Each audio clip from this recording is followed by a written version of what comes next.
जय श्री राम, जय श्री कृष्ण, जय हनुमान, जय हनुमान, जय Hanuman. Today we are going to talk about Ram राज्य. पर कभी कभी सोच के ऐसा लगता है ना कि इस समय when we talk about Ram राज्य, कि राम राज्य में ऐसा हुआ करता था, it is going to be so unbelievable. We won't be able to even comprehend कि ऐसा हो सकता था क्या. But that is where we have reached. But there is a reassurance when we are talking about Ram राज्य. जब हम राम राज्य की बात करते हैं in Ramcharitmanas, there is a beautiful line. It is a reassuring line. Ram राज्य कब हुआ था? राम राज्य हुआ था त्रेता युग में, right? It was not in सतयुग, it was in त्रेता युग, right? राम राज्य हुआ था त्रेता युग में. But the reassurance is that even in Treta Yuga, during Ram Rajya, it felt as if everybody was existing in Satyug. And why are we emphasizing on this point? कई बार हम कई चीजें कलयुग है कह के छोड़ देते हैं, राइट? क्या करें, कलयुग है, क्या करें, कलयुग है. जब त्रेता युग में सतयुग हो सकता है तो क्या कलयुग में सतयुग जैसा वातावरण नहीं हो सकता? Is it not possible to have a glimpse or the shine probably of Satyug and Kalyug when it could happen in Treta Yug? माने तो सब कुछ पॉसिबल है. If we believe everything is possible, if we don't, it is not. It is something that we have to work towards. Every individual has to believe. कहते हैं ना, until somebody like you and me believes a whole of a lot, nothing's going to change. It's not. Nobody else is going to come and bring about a change. It is me and you. And me and you make the entire nation, make the entire world. We comprise, together we form the universe. तो अगर मैं और आप सतयुग नहीं ला सकते हैं तो कौन लाएगा, राइट? दूर बैठा हुआ कोई और तो लाने वाला नहीं है. So no matter what the situation, Ramcharitmanas assures us that no matter what, Satyug is not out of reach. Kalyug does not have to be dark and gloomy. Yes, it will be dark and gloomy if we don't try to make a difference and leave it कि हम तो क्या कर सकते हैं. You know, many a times we have this feeling in our mind that we are very small. What can we do? But Ramcharitramanas, Ramayana assures us that even the smallest can make the biggest of difference. बूंद बूंद करके घड़ा बनता है, right? तो बूंद बूंद करके ही तो माँ सीता मिली थी ना. Jatayu did their bit, the Vanars did their bit, a tiny squirrel also did its bit to form the Ram Setu. ऐसे ही थोड़ी राम सेतु बन गया था. Everybody came forward, and this reassurance brings us to the story of the hummingbird. I must have repeated it before, but it is worth repeating it again.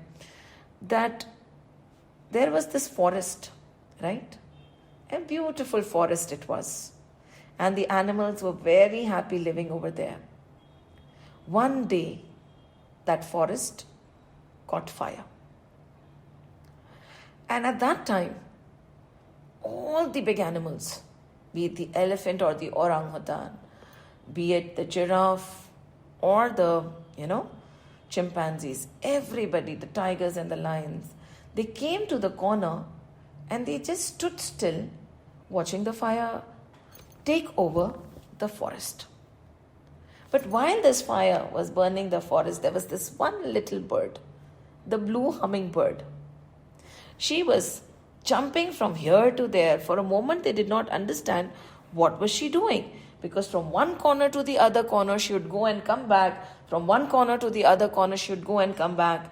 Relentlessly, effort was being put constantly without a second being wasted. And when they focused a little more, what did they see? They saw that this little bird with a small little beak, which could take not but one drop of water, was going to the river, picking up the water, dropping it into the forest fire, going back again, picking up water, dropping it, till one elephant just could not take it. He lifted its trunk and stopped her and said, "What are you trying to do?" She said, "I am trying to help. I am trying to blow out the fire." The orangutan said, "You are so small, your wings are so small, your beak is so small, not but one drop of water you can carry. What can you do?" And she said, "I am doing the best I can. I am doing the best I can." She was better than all the other animals who were standing in the corner watching that beautiful fire burn. The beautiful forest burn. She was putting her effort, and that is what everybody should have done. The elephant, which could have carried a lot more water, the orangutan, which could have lifted a bucket of water and thrown it, if everybody joined hands, they could have at least tried. So, the basic premise of Ramcharitamanas, or this short story, which gives us a glimpse of what the scriptures tell us, is nobody is too small or big to make a difference. As long as we are trying our best, we can bring about the change. The flower blossoms, the fragrance flows, and the bees come. Right? Without the bees and the flowers, the pollination is not possible. है ना? तो ऐसी कोई चीज़ है क्या आप और मैं नहीं कर सकते? ऐसा कुछ भी नहीं है. इस सृष्टि में ऐसा कुछ नहीं है जो आप और मैं नहीं कर सकते. We are not insignificant. We can make a difference. No matter how bad a situation. Sitting back and watching helplessly is never the option. And that is what Ramcharitamanas teaches us. And that is why when we talk about this yug, कहते हैं ना, Ram Rajya, it was brought about painstakingly, bit by bit, by everybody around. है ना, नवयुग अपने आप नहीं आता है, नवयुग लाना पड़ता है. और त्रेता युग में अगर सतयुग आ सकता है तो कलयुग में क्यों नहीं? Anything is possible, right? And that is what Ramcharitamanas tells us. रुको मत, शुभ काम करते रहो. Many times we don't realize it, but it is making a difference. We are making a difference. It is not the magnitude, but the intention that counts. And if everybody walks forward with that intention of peace, of harmony, of love, of Ram Rajya, why is it not possible? So with this, let's enter the beautiful story of Ramcharitamanas. We have already reached Uttarkand. Uttarkand is the Kand of answers, right? And in Uttarkand, let me bring one thing to your notice. You know who are the main Shrota and Vaktas? Yes, Shivji and Parvati ji to सारे Shrota गण हैं और वक्ता हैं. But in this specific episode, who is talking? Kag Bhasundi is talking. And who is listening? Garud is listening. What happened? Why did it happen? Because Garud के मन में भ्रम आ गया था. कब भ्रम आया था? जब नागफाश में, right? When Lakshman and Ramji were entangled and they had to call Garud to help remove that नागफाश, Garuda के मन में एकदम से आया कि क्या ये वही भगवान है? जिनका वाहन मैं हूं, जो मेरे पीछे बैठते हैं, जो वैकुंठ धाम में रहते हैं. So that doubt arises. And when the doubt arised, he realized that there is an ego that has arisen with the doubt. And now I cannot flow to Vaikuntha Dham anymore. To reach close to God, there cannot be ego. Right? Ego नहीं हो सकती. निर्मल, निश्चल, सरल मन होगा तो वो भगवान के पास पहुंच सकता है. नहीं तो कैसे पहुंचेगा?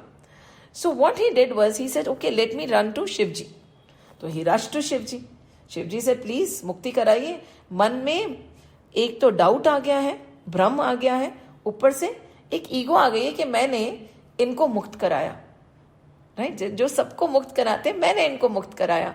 तो शिवजी ने बोला, I am walking towards, I am journeying, I can not help you. You know what you should do? You should go to Kakbhusundi. Kakbhusundi कौन? कौवा. He was send. He said, दो चीजें हैं. You are both birds, right? तो चिड़िया चिड़िया की भाषा ज्यादा अच्छे से समझेगी. पर द हिडन मीनिंग वाज, तुम काकभुसुंडी के पास जाओ तभी तुम्हारी ईगो हटेगी. क्योंकि शिवजी से ज्ञान लोगे तो लगेगा हाँ मैंने शिवजी से ज्ञान लिया. पर जब काकभुसुंडी कौवा एक गरुड़ के सामने आसन के ऊपर बैठेगा और गरुड़ नीचे बैठेगा, तब अपने आप ही ईगो का अंत हो जाएगा, मान का अंत हो जाएगा. So this is what Uttarkand is about. उस मान का अंत हो जाएगा. Right? तो again and again the description of Garuda and Kakbhushundi. Kakbhushundi is narrating. Garuda जी जो स्वयं वैकुंठ धाम से आते जाते हैं, जिनके पीछे स्वयं विष्णु बैठे रहते हैं, वो किससे ज्ञान ले रहे? गरुड़ से, काकभुसुंडी से, एक कौवे से. Right? A mere crow. This is so beautiful and this is the beauty of Uttarkand. But abhi, I was talking about something very different that is there in Ramcharitramanas. Because now we, in our mind, we still have कि अभी तो रामायण बहुत बाकी, अभी तो बहुत कुछ होना है. पर नहीं, अब राम राज्य ही है. Right? Yes, there is a lot of learning because Uttarkand is the sar of all the Veds. But abhi Ram Rajya hai. And this Ram Rajya is very beautiful. We are going to go to the nitty-gritties because Uttarkand is a kand of a lot of knowledge. तो हमने पढ़ना तो पड़ेगा. But let me just give you a nutshell so that the suspense ends. Ram राज्य में बहुत सुकून है, बहुत पीस है. Everybody is very happy. माँ सीता, माँ कौशल्या, केकई, है ना? Everybody is so happy.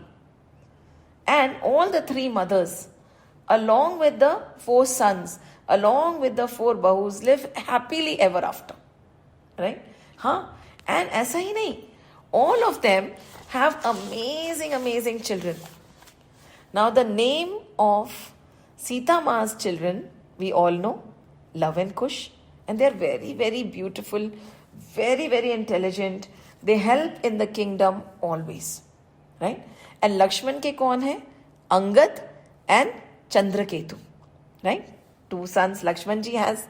Now 2 sons, Taksh and Pushkal, are the sons of Bharat, and 2 sons of Shatrughan are Subhau and Shatrughati. So 4 भाइयों के 8 बेटे, and they live happily in Ayodhya. Now you might ask me, ऐसे कैसे हो गया? ये तो फिर नहीं है. रामचरितमानस, तुलसी बाबा के रामायण में जो एपिसोड हम कई बार कंट्रोवर्सी से बात करते हैं, कई बार हम सोचते हैं कि सीता माँ के साथ न्याय हुआ, अन्याय हुआ, उसकी चर्चा नहीं है. Now it is not my job to say whether it is right or wrong, because we started with a very strong premise, there is no right or wrong. बहुत सारे त्रेता युग हैं, right? बहुत सारी सृष्टियां हैं, हर जगह प्रभु की लीला अलग है. क्या पता किसी त्रेता युग में ना हुआ हो, क्या पता हुआ हो, क्या पता ना हुआ हो, बाद में डाल दिया गया हो. But that is not our topic to debate. Because when we are reading scriptures, when we are reading granths, when we are reading our itihas, we should have that tolerance or acceptance that the facts might vary. There is no need to argue about any fact. कभी हुआ होगा, कभी नहीं हुआ होगा या नहीं हुआ होगा, हमें क्या पता. But the underlying message will remain the same, right? तो इसमें वो धोबी ने ऐसा करा, फिर ये हुआ, फिर माँ सीता गई की चर्चा ही नहीं है. इसमें माँ Sita was always in Ayodhya. All the 4 children or the 8 children of all the 4 brothers were born in Ayodhya. There was pure bliss. कहते हैं ना, pure bliss. We cannot imagine the kind of bliss they are talking about. For that we'll have to go to the depth of it. The bliss of Ayodhya was such कि the kinds of Narad Muni, Agastya Muni, the kinds of totally जो निर्लेप होते हैं ना, जिनको किसी से आसक्ति नहीं होती, there is no attachment towards one thing, they forgot and they would come down again and again to be in Ayodhya. They got attached to Ayodhya. Ayodhya ने उनको मोह लिया. There was so much of peace and glory over there. And it is said that the mothers were happy and Ma Sita was so, it was as if, her radiance would shine through Ayodhya. And in spite of being the queen of the entire world, literally, because कहते हैं ना, अश्वमेध यज्ञ होते रहते थे and every kingdom wanted to be joined with Ayodhya only. But she would manage everything on her own, personally, very active. And this description is specifically mentioned कि माँ सीता कुछ भी काम ऐसा नहीं है कि किसी और के लिए छोड़ देती थी. She would work meticulously to everything. उनका घर था, right? So इसमें क्या है, चाहे रानी हो, पटरानी हो, क्वीन हो, अपने घर का काम करने में कोई छोटा बड़ा थोड़ी हो जाता है, right? So माँ सीता तक would take charge of the household and manage it. So I was telling you ना कि I'll end the suspense before we go on, ताकि हमारे दिमाग में ये नहीं चलते रहे कि अभी वो एपिसोड आएगा, अभी आएगा, अभी आएगा. वो एपिसोड रामचरितमानस में नहीं आएगा. There was a happily ever after in Ramcharitamanas. And there is no point of discussion because who are we to discuss? Right? Who are we to discuss? So अब राम राज्य कैसा था? राम राज्य ऐसा था कि दूर दूर से, right? And there is something that we have today which Ram Rajya had.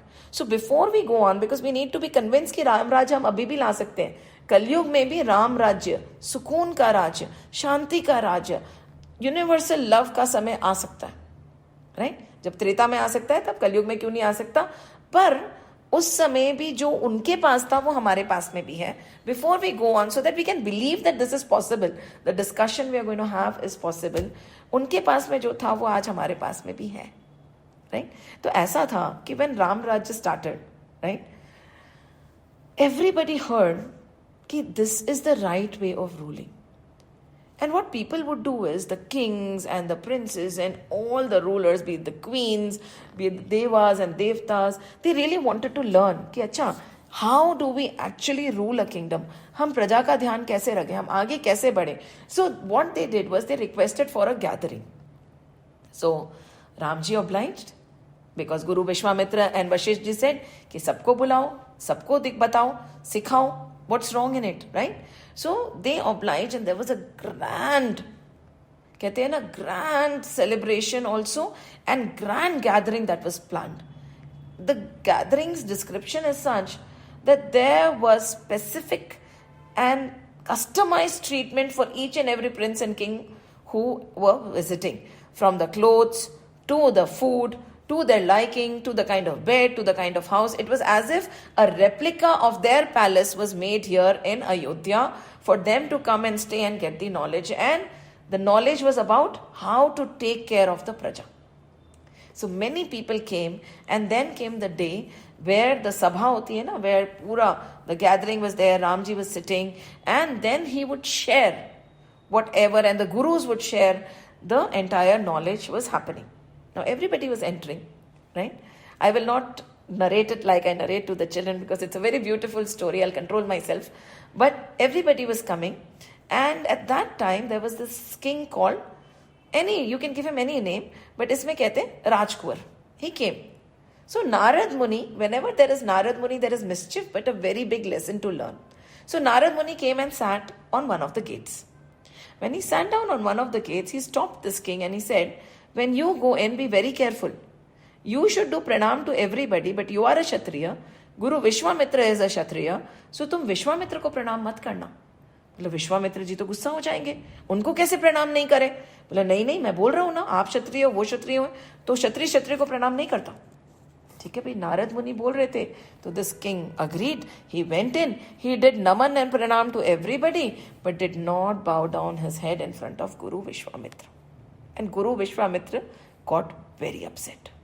Right, he got so angry that he looked at Ram and he said कि तेरी सभा में मेरा निरादर हुआ है. Right, so now you will make sure that this king does not see,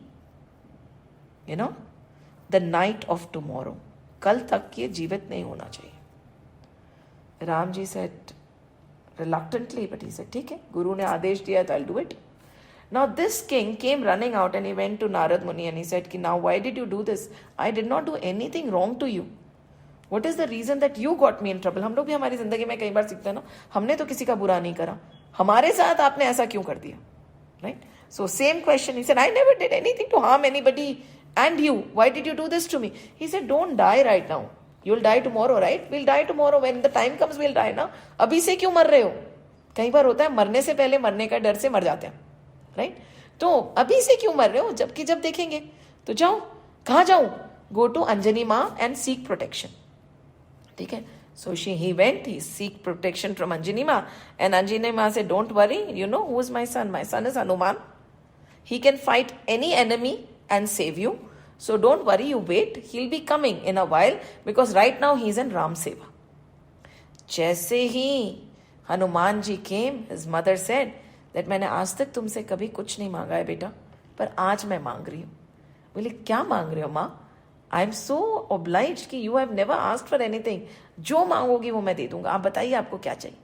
बोला एक वो राजा बैठा है ना, उसकी तुम रक्षा करना, उसको कोई मारना चाहता है.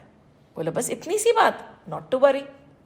Hanuman ji went and he said अब बताओ किस राजा से तुम्हारी रक्षा करनी है, किससे मुझे युद्ध करना है, किसने तुम्हें मारने की प्रतिज्ञा ली है. ही said I am not opening my mouth.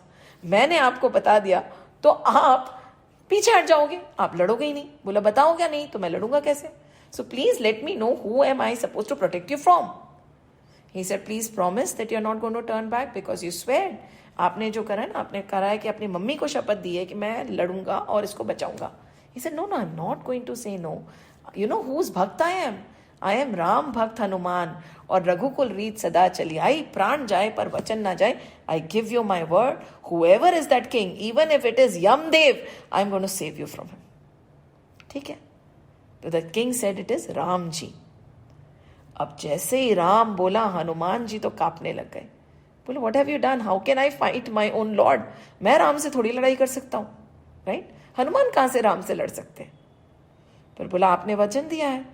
ठीक है, तो हनुमान जी ने बोला अच्छा ठीक है, जो भी है, you go, you sit next to the Sarayu, let me think. And he started thinking, he started chanting the name of the Lord, and next day morning with a sad sullen face he went and he sat down and he said Ram ji मुझे आपसे कुछ चाहिए. राम जी ने बोला क्या चाहिए Hanuman. You have also never asked for anything from me. बोलो what do you want. And Ram ji said अगर मैंने प्रभु को बोला कि आप अपनी प्रतिज्ञा तोड़ दीजिए, उसको जीवन दान दे दीजिए, तो ये तो मुझे दे देंगे. भगवान तो ऐसे ही होते हैं ना कि अपनी प्रतिज्ञा तोड़ देते हैं ताकि उनकी भक्त का मान बढ़ा रहे. तो ये तो मैं नहीं मांग सकता. तो हनुमान जी बोलते प्रभु मुझे छुट्टी चाहिए. देखिए ये हमारे मन में भाव होना चाहिए. हम लोग ना ऐसे ही छुट्टी ले लेते हैं प्रभु के काम की. See there is no value attached to the name of the lord. But थोड़ा संकोच होना चाहिए कि प्रभु का अगर हम कार्य कर रहे हैं तो जहां तक हो सके छुट्टी मत लीजिए. तो हनुमान जी ने कभी छुट्टी नहीं ली थी, तो उनको बोला कि प्रभु आज छुट्टी चाहिए. तो राम जी ने बोला बस इतनी सी बात, तुम आज की छुट्टी ले लो, मुझे भी ना एक राजा को मुक्त करना है. एंड हनुमान जी मन में बोलते उसी राजा को तो मुझे बचाना है, प्रभु आशीर्वाद दीजिए मन में. And he left and this left. तो now the time came and Ram ji went in. He picked up the Ramban, got onto the horse and he rushed कि चलो काम खत्म करते हैं. गुरु जी का आशीर्वाद लिया, वचन दे दिया तो करना पड़ेगा. And Hanuman ji went to this Raja who was sitting next to the Saryu. And mind it, now starts the very important point, because I said, right, the story is about उस समय जो था वो हमारे पास में भी है. अगर त्रेता में सतयुग आ सकता था तो कलयुग में भी सतयुग आ सकता है. So he went and he told the Raja कि देखो राम जी आ रहे हैं, रामबाण लेके आ रहे हैं. तो उन्होंने बोला ठीक है मैं बैठ जाता हूँ, आप लड़ोगे ना, आपकी गदा कहाँ है? बोला मैं ऐसे थोड़ी लड़ूंगा. He became very small. बोला ऐसे लड़ेंगे आप राम जी से? बोला नहीं तुम लड़ोगे, मैं लड़ूंगा राम जी से. And he started crying. ऐसा रुको तो सही, धीरज क्यों खोते हो? He became very small and he sat next to the ear of this Raja and he said जो मैं बोल रहा हूँ ना वो करना, तुम बच जाओगे, ठीक है? So now Ramji is coming. The Raja is standing and the Raja starts dancing. And while he is dancing, he starts chanting the name. Ram नाम, कहते हैं कि राम राम राम राम, एंड गाने लगे राम नाम राम भजन, मस्ती से नाच रहे गा रहे. प्रभु वहीं रुक गए. बोला अरे ये तो मेरा भक्त है, how can I destroy him, how can I harm him? भक्तों पे तो कोई आँच आनी नहीं चाहिए. प्रभु लौट गए. Prabhu went back. अब वहां जब पहुंचे at the gate of the palace, कौन खड़े हैं? Vishwamitra. So Ram the work is done. Ram ji ने बोला नहीं प्रभु एक मिनट, हाँ ये बाण धनुष ना थोड़ा कमजोर है क्योंकि वो राम राम गा रहा है, मैं दूसरा लेता हूं. तो ही went in and he said ठीक है चलो मैं ना शक्ति बाण ले जाता हूं. शक्ति बाण में बहुत शक्ति है. तो again with all the strength and all Ram ji goes and Hanuman ji tells him तेरे को मारने के लिए देख शक्ति बाण ला रहे हैं. बोला अच्छा तो शक्ति बाण तो बहुत मजबूत है, मैं बैठ जाता. बोले नहीं तुम खड़े रहो और सुनो. And again he whispered. So now Ramji is coming from here and he starts dancing and singing. And Ram के साथ में सीताराम गा रहे. सीताराम सीताराम सीताराम सीताराम उछल रहे हैं, गा रहे हैं. माँ अब तो राम से ज्यादा माँ सीता की स्तुति हो रही है. सोचिए.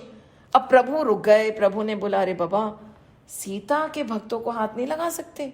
वो बोले कि आपकी ऐसे मदर्स होती है ना, मदर्स चाहे कुछ भी कर लें पर अगर किसी और ने करा तो. बोला सीता बोलेगी आपने मेरे बच्चे को हाथ लगाया तो लगाया कैसे? And Ram ji turn back.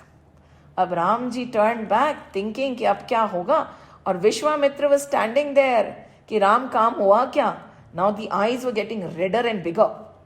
So he said नहीं हुआ, एक minute, I need to change my weapon. And you know what, he took the pralay baan, है ना, प्रलय बाण हाथ में लिया. The strongest of weapons. अभी हम लोग बोलते हैं ना the strongest of weapons, the countries who have that weapon are protected, whatever nonsense that is going on. The strongest of weapon तब भी था. तो प्रभु ने अपना strongest of weapon उठाया और this time तो he was like going with his hair open. अब सोचो ना वो आगे पीछे कर रहे हैं तो he must be like in his Rudra रूप के अब तो काम करके आऊंगा मैं, प्रलय बाण है मेरे हाथ में. And while this was happening, all the ministers were watching. They went to Vishwamitra to find out what is happening. So there was a discussion going on over there, the meeting, the terms and talks were happening over there. And वहां पे हनुमान जी हंसते हैं. तुझे पता है क्या हुआ? राजा बोलता है क्या हुआ? प्रलय बाण आ रहा है. अरे प्रलय बाण से तो मैं कुछ नहीं कर सकता, उससे तो कोई बच ही नहीं सकता, मैं बैठ जाता हूं. बोले नहीं इसका भी उपाय है. अच्छा. So he became very small again, Hanuman ji, next to his ear, and he whispered again. And now just imagine with full force Ramji is coming. यहाँ पे with full force this भक्त is singing and along with Sitaram वो जोर जोर से जय हनुमान जय हनुमान जय हनुमान जय हनुमान चिल्लाने लग गए. And he is singing the glories of Hanuman more than the glories of Ram and Sita, or along with the glories of Ram and Sita. Ramji got off from his horse. He said this is it, this is the ultimate weapon I have. अब तो मैं कुछ भी नहीं कर सकता, इसको तो मैं हाथ ही नहीं लगा सकता. हनुमान बोलेगा मुश्किल से एक तो भक्त बना था मेरा, आपने उसको भी मार दिया. मतलब जस्ट इमेजिन, उस समय था तो एक था, एक आपने उसको मार दिया. ये तो मैं कर ही नहीं सकता. अब इवन इफ इट मीन्स कि आई ब्रेक माई प्रण, मैं आगे नहीं बढ़ूंगा. And he got down and he was about to put down his bow and arrow when Vishwamitra came and said stop, I take back my words.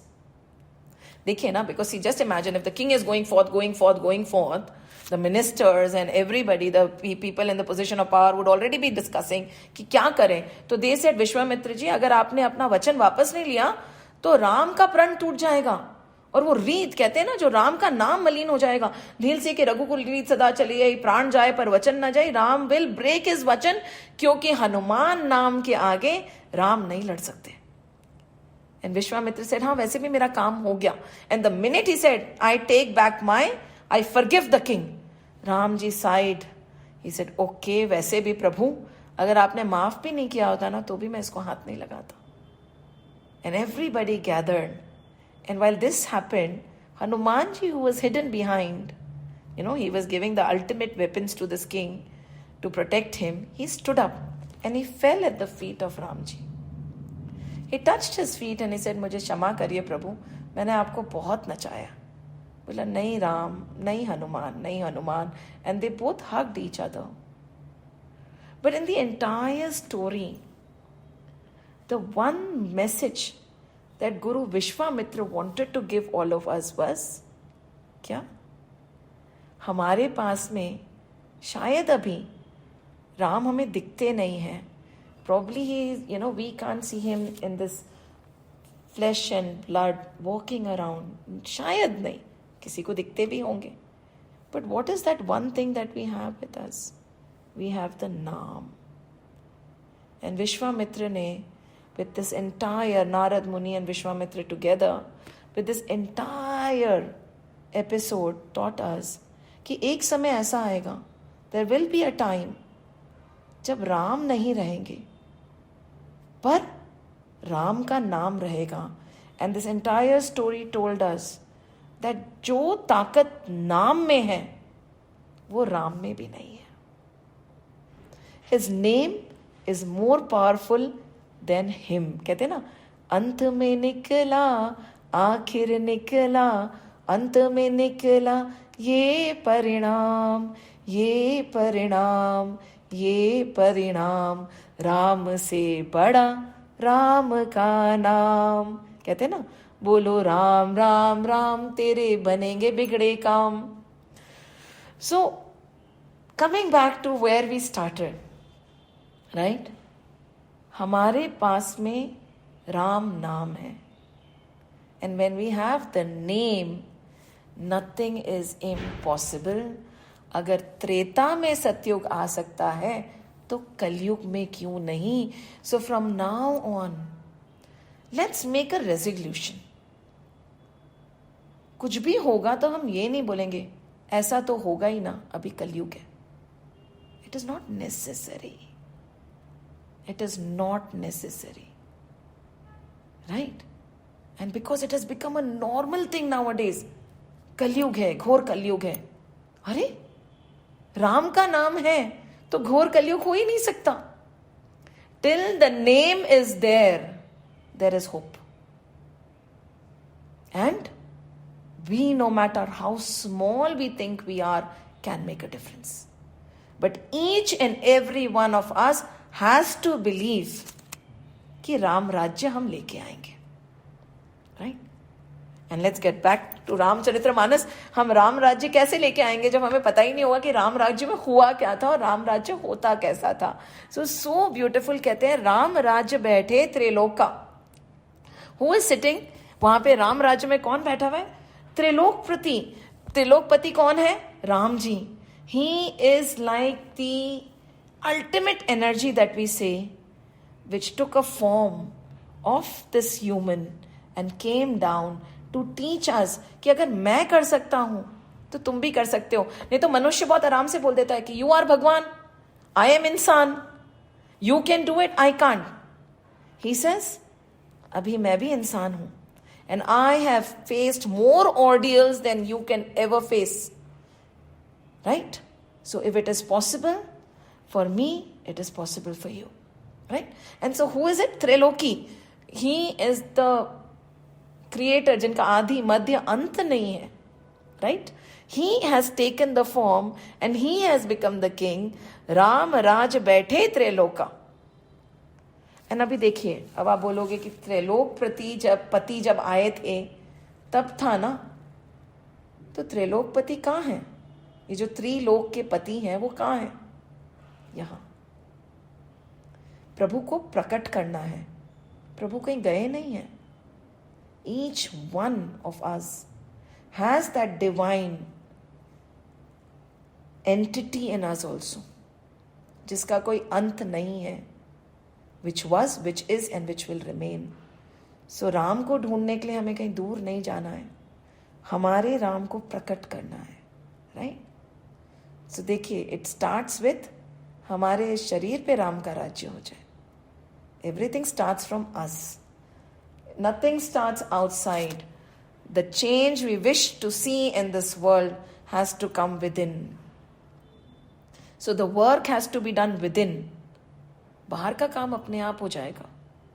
Words are futile, actions are futile. It is the intention and the aura that speaks. Right? So over here, Ram Raj बैठे त्रैलोका, हर्षित भय गए सब शोका, सारे शोक चले गए. And then क्या है? भयरु न कर काहू सन कोई, बैरु न कर काहू सन कोई, राम प्रताप विस्मत्ता खोई. इससे क्या हुआ? Very beautifully they are saying over here, blessed in all bless. Shri Ram's installation to the throne brought joy because he was on the throne. हमारे मन में भी जब हम राम का राज्य कर देंगे ना, अभी हमारे मन में सब कुछ रहता है, कभी कभी God comes and goes, but when we make him that permanent king of our heart, right? Just like, see, even in Gita, Arjun made Krishna Bhagwan the chariot, right? So when we give the reins of our chariot, this body, to the Lord, mind, body, thoughts, everything to the Lord, that is when the Ram Rajya will come. Now then he'll direct. So when he is crowned the king, then what happened? There was joy. There was no sorrow. All the sorrows went away. And what happened? There was no enmity between two people. किससे बांधू बैर जगत में कोई नहीं पराया, हर मानव में प्रतिबिंब लेके उसी ब्रह्म की छाया. किससे बांधेंगे बैर? बैर कब आता है? जब मेरा तेरा, right, my country, my people, your people, my benefit, your benefit, उसी में तो सारा झगड़ा हो जाता है ना. जब सब आवर हो जाएगा तो फिर, right. So there was no disharmony anywhere. It is very hard to believe for us right now, in the current situation especially. But there was no disharmony in Ram Rajya. There was no hatred, कुछ भी नहीं. And क्या होता था? वर्ण आश्रम, right? वर्ण आश्रम निज निज धर्म, निरत वेद पाठ लोगा, right? वर्ण आश्रम निज निज धर्म, निरत वेद पाठ लोगा, चले ही सदा पावही सुख ही, नहीं भय शोक ना रोगा. इसका मतलब क्या है? बेस्ड ऑन देयर वर्ण, right, stages of life and निज निज धर्म. देखिए, वी विल नेवर यूज धर्म as religion, right. Our scriptures talk about धर्म. Our scriptures don't talk about religion. They are beyond it. इसी के लिए कहते हैं ना, रामायण सबकी है, गीता सबकी है, सबके लिए है. धर्म क्या है? In any point in time, you can take it as the dharma of your Atma, that is to be in your Satchitanand Swarup, or dharma at a particular point. You can be a mother, that is your dharma. You can be a soldier, that is your dharma. You can be an employee, that is your dharma. You can be a daughter-in-law, that could be your dharma.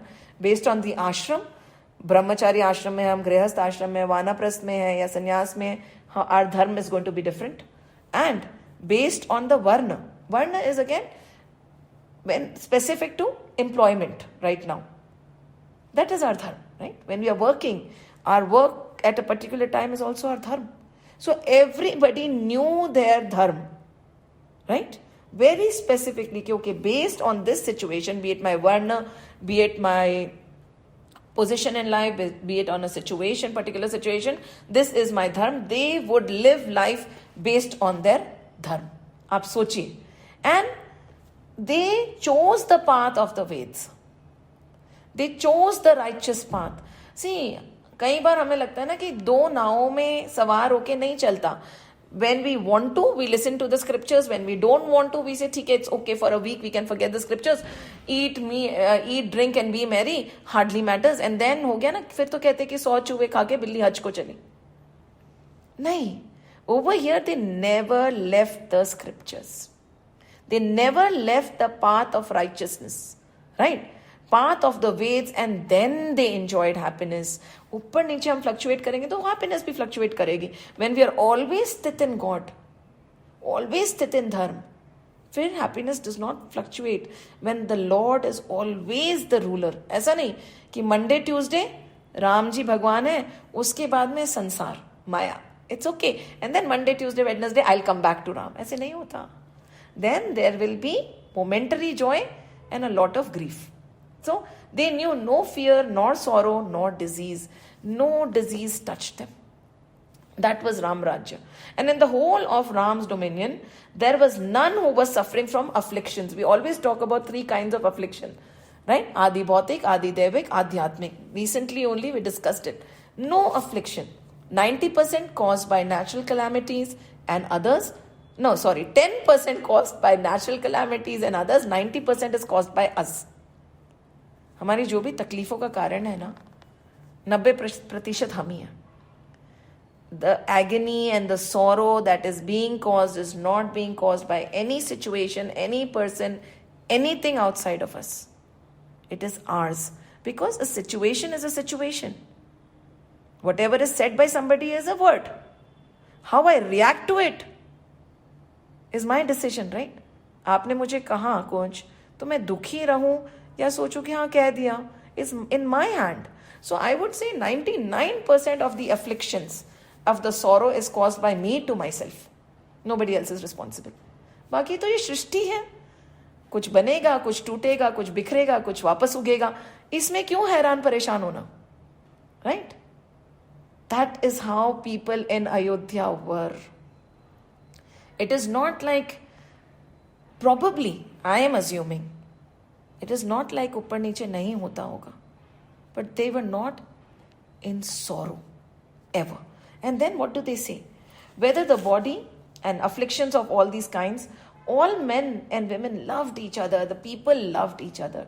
The entire Srishti loved each other. इतना प्रेम था आपस में. There was no hatred, nothing.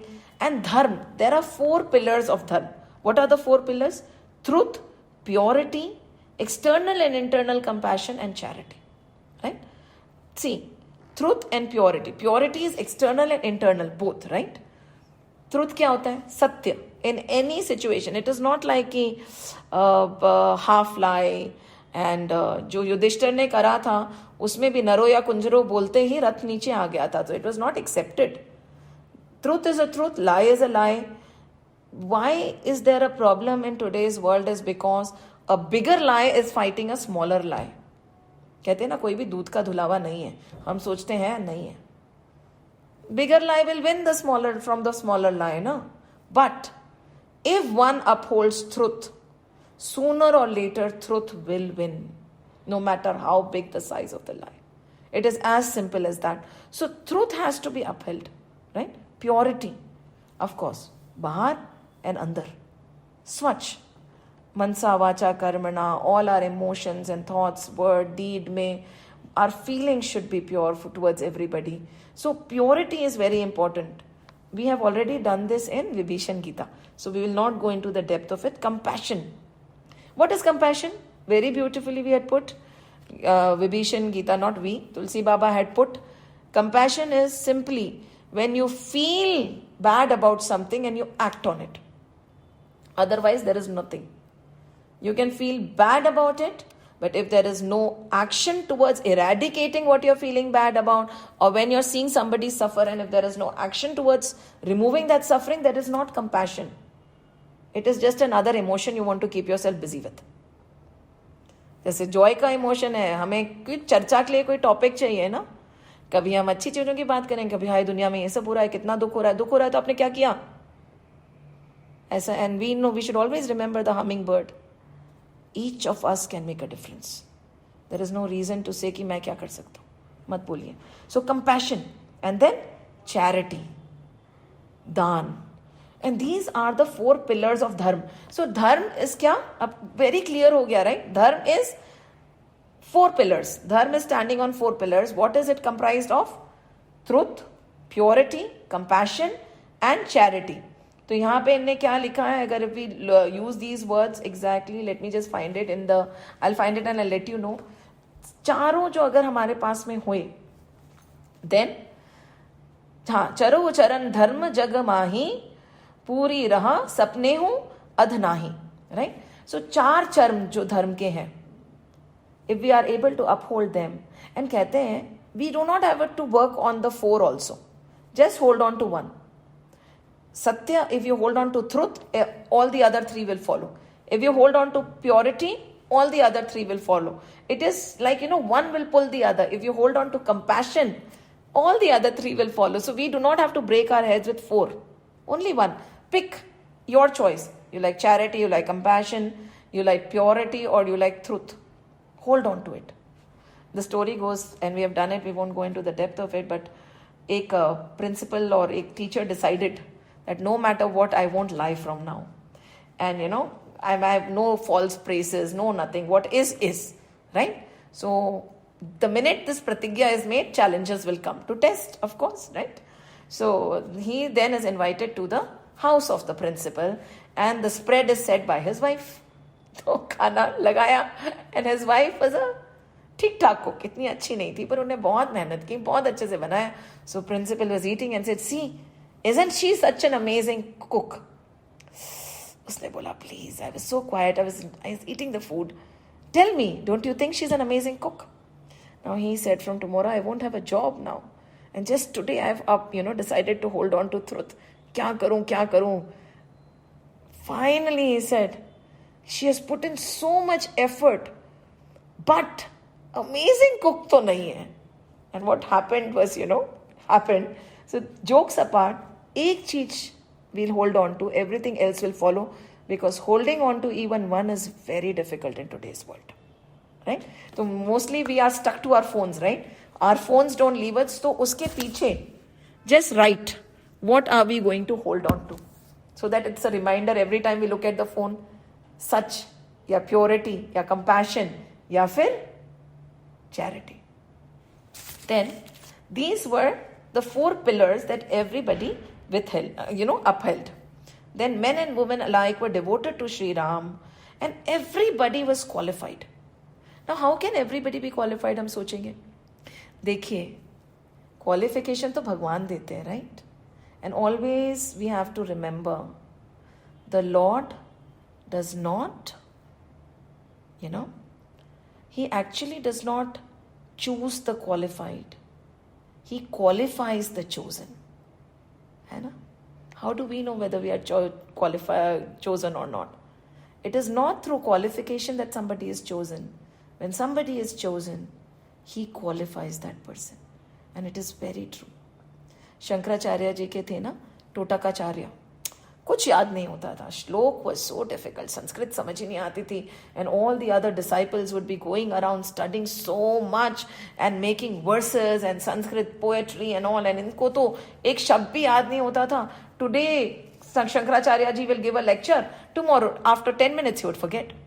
So once it just so, but he was very devoted to his guru. He would always be there. He would always take care of his guru. He really, really wanted to learn. So once it happened was, he got up. He was washing his guru's clothes at a distance, and everybody was ready for the class. Now, ऐसा भी कोई disciple हो कि उसके बिना तो class नहीं करेंगे हम. तो शंकराचार्य जी बैठ गए और उनका आसन खाली था. तो he said, where is he? He said, he is washing clothes. And the other student said, वैसे भी, how does it matter? After 10 minutes, he'll forget everything. So you can start without him any which ways. And there he's washing clothes and he's thinking, why am I not able to learn anything? How do I do how can I actually do my guru's work? How can I make him proud? And then suddenly while doing this, he said, Bhagwan, Shankaracharya, मुझे बुद्धि दो, मुझे शक्ति दो, मुझे ताकत दो कि मैं आपके लिए काम कर पाऊं. And when sitting there, he asked for it. Shankaracharya ji sitting in the ashram said, लो, बुद्धि लो, शक्ति लो, ताकत लो. And at that time, something just struck him. He got up and he ran towards the ashram. And when he entered the ashram with a Dandvat Pranam, he joined his hands and he started singing the praises in pure Sanskrit. Totakacharya started. He became Totakacharya then. He started singing. कहाँ से आया? So beautiful. So this notion should always be there, that it is not the qualified who is chosen, it is the chosen that the Lord will qualify. Right? So यहाँ पे everybody was qualified because everybody was chosen. है ना? अयोध्या में कहते हैं ना, when Ram ji left, the entire Ayodhya left with him. सारी अयोध्या सरयू में चली गई थी. Now the Ayodhya we see is built again. Everybody, even the plants and the trees and the animals left. कोई भी नहीं था. So why? Because they were the chosen people of the Lord. That's why everybody was qualified. Right? Qualification लेने से नहीं आती, grace से आती है. So this was the situation over there, and there was no death, no suffering. Everybody was sound of body. No one was destitute. No one was miserable. No one was stupid. The word they are using. No one was devoid of auspicious marks. Everybody was blessed because everybody was chosen, right? Everyone recognized the merits of others, and this is something which is needed for Ram Rajya. ठीक है, whether we know what is good in us or not, it does not matter. Because if we do not know that we have something good, we become saral, right? कि हमें तो पता नहीं. But in others, we should be able to see the positive always, the good always, the merits always, not the negativity. So Ayodhya mein, everybody would see other people's merits, other people's virtues. They could actually appreciate each and everybody. There was not one person who would see the vices and say, इतना खराब है. कोई खराब था ही नहीं, क्योंकि किसी को किसी की खराबी दिखती नहीं थी. This world is but what we see. अगर हम त्रुटियां देखेंगे, if we see their negativity, we'll see negativity.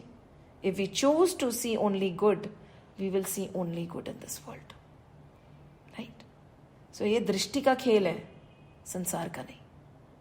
कहते हैं ना, दृष्टि में तेरे खोट है, दुनिया निहारती. खोट तो दृष्टि में, संसार में नहीं. Right?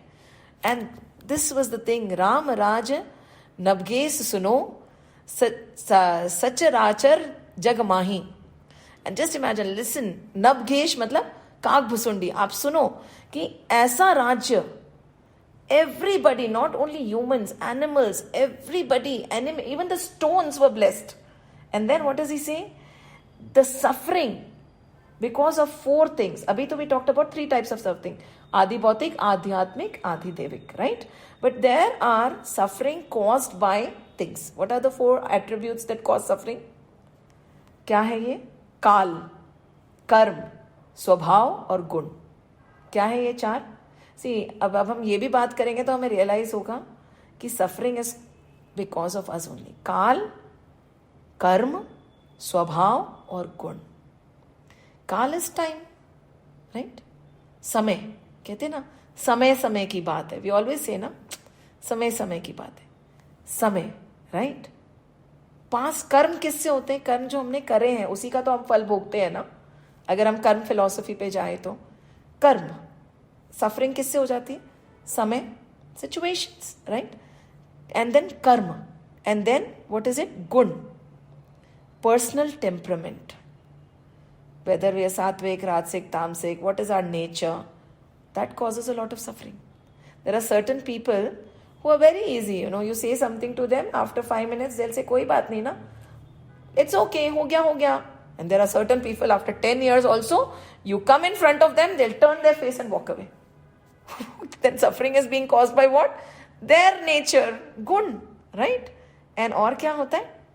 Personal temperament and character, है ना? अपना गुण एंड स्वभाव. गुण होते हैं कैरेक्टर, स्वभाव होता है, देन कर्म होते हैं एंड समय होता है. So all these attributes did not bother them. ठीक है? They were above all this. There was above all these 4. क्या? Time, past conduct, personal temperament and character.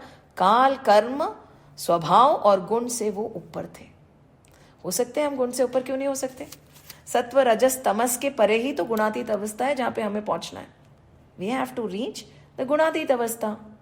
हम सत्य पे भी रुक जाते हैं ना, तभी भी अभिमान आ जाता है. इसी के लिए कहते हैं ना, all this that we are doing is the means to the end, it is not the end. The problem happens when we forget the end and get so engulfed in the means. So वो उनको पता था कि मेरा end है, ये सब जो हम कर रहे हैं is not the end. What is my end? Ram भगवान, right? This is all but a journey. और journey में तो कभी कुछ होएगा, कभी कुछ होएगा, क्या फर्क पड़ता है? Keep the focus. Their focus was always on Ram, right? So there was no affliction of this kind also. And when they go on, they say very nicely, मतलब again and again I have to use the word beautiful, कि ऐसा क्यों ना होगा?